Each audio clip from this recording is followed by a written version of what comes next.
सुप्रभात प्यारे बच्चों, कैसे हैं आप सब। मैं आशा करती हूँ कि आप सब घर पर अच्छे होंगे। बच्चों, आज मैम आपके लिए क्या लाई है पता है आपको? आपकी फ्रेंड केट का बर्थडे आने वाला है और वो सबको निमंत्रण देना चाहती है, पर उसके घर का फोन तो खराब है। अब उसकी मम्मी कैसे बुलाएगी सबको, तो देखें। चलिए।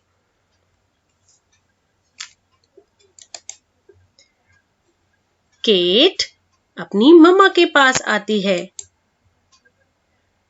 मम्मा मम्मा, आप क्या कर रही हो? बेटा, तुम्हारा जन्मदिन आने वाला है ना, तो मैं सभी रिश्तेदारों के लिए पत्र लिख रही हूँ। मम्मा मम्मा, ये पत्र क्या होता है? तुम्हें पत्र नहीं पता? चलो मैं बताती हूँ।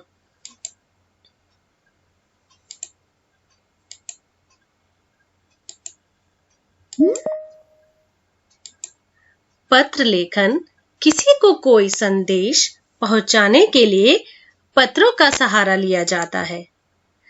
पत्र लेखन एक कला है जिसमें थोड़े शब्दों में अपने मन की बात, हालचाल, स्थिति का वर्णन किया जाता है।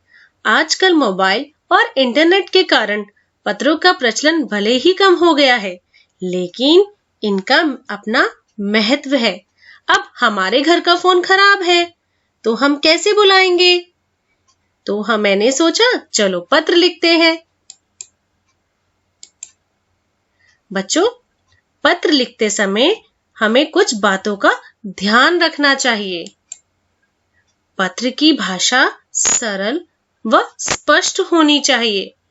पत्र पृष्ठ के बाईं ओर से शुरू करें। विराम चिन्हों का विशेष ध्यान रखना चाहिए। पत्र में लिखी गई बातें एकदम स्पष्ट होनी चाहिए। पत्र बहुत लंबा नहीं होना चाहिए। पत्र के 2 प्रकार होते हैं। पहला औपचारिक पत्र, दूसरा अनौपचारिक पत्र। अब आप कहेंगे ये औपचारिक पत्र क्या है और अनौपचारिक पत्र क्या है? तो चलिए पहले औपचारिक पत्र के बारे में जानते हैं। औपचारिक पत्र। औपचारिक पत्र वे पत्र हैं जो हम सरकारी अफसरों, प्रधानाचार्य, समाचार पत्र के संपादक इत्यादि को लिखते हैं। उन्हें औपचारिक पत्र कहते हैं। अब बारी आती है, जी हाँ, अनौपचारिक पत्र।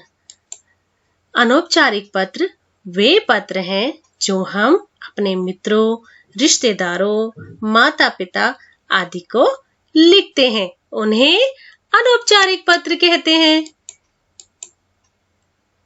बच्चों, इसको लिखने का भी ना एक ढंग होता है, एक प्रारूप होता है। सबसे पहले हम पता लिखते हैं जहां से हम पत्र लिख रहे होते हैं।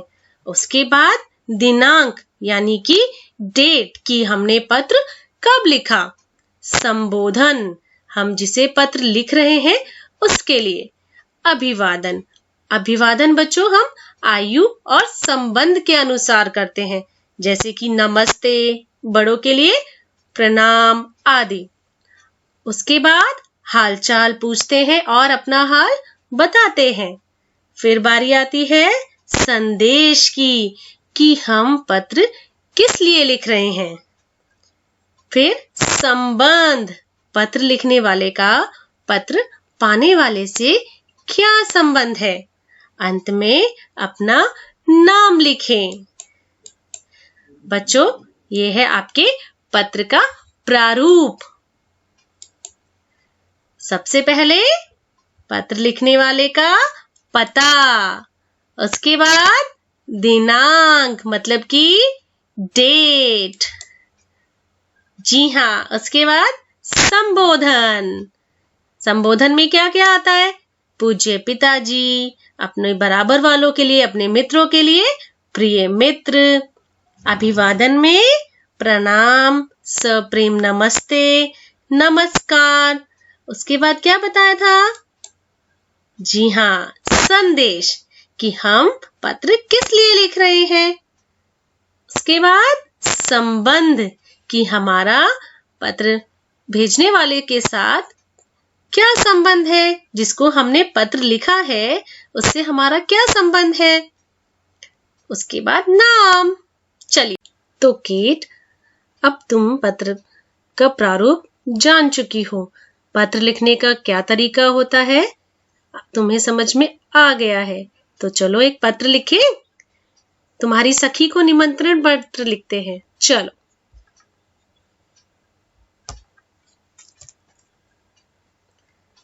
पता क्या है तुम्हारी सखी का? 3A विकास नगर, नई दिल्ली। अब इसके बाद क्या लिखना था?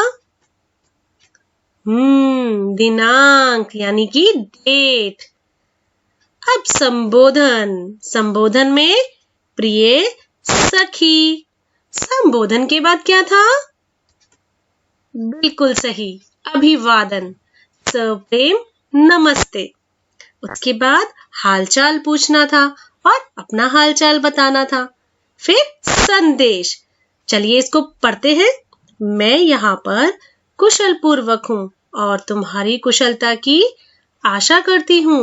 तुम तो जानते ही हो कि मेरा जन्मदिन आने वाला है, अतः इस दिन 25 जून मेरे माता पिता ने एक पार्टी का आयोजन किया है और तुम्हें भी सादर आमंत्रित किया है, अतः तुम्हें जरूर आना है। हम सब मिलकर खूब मस्ती करेंगे। अपने माता पिता को मेरा प्रणाम कहना। तुम्हारी प्रिय सखी केट। तो बच्चों, आपने देखा कि केट को पत्र लिखना आ गया है। आपने भी सीखा। तो बच्चों, अब कुछ ध्यान रखने वाली बातें। जब आप संबोधन, अभिवादन या पत्र की समाप्ति करते हैं तो इन चीजों का ध्यान रखेंगे। सहेली, मित्र या बराबर वालों के लिए हमेशा संबोधन में प्रिय का प्रयोग करते हैं। अभिवादन में सप्रेम नमस्ते और समाप्ति में तुम्हारा या तुम्हारी।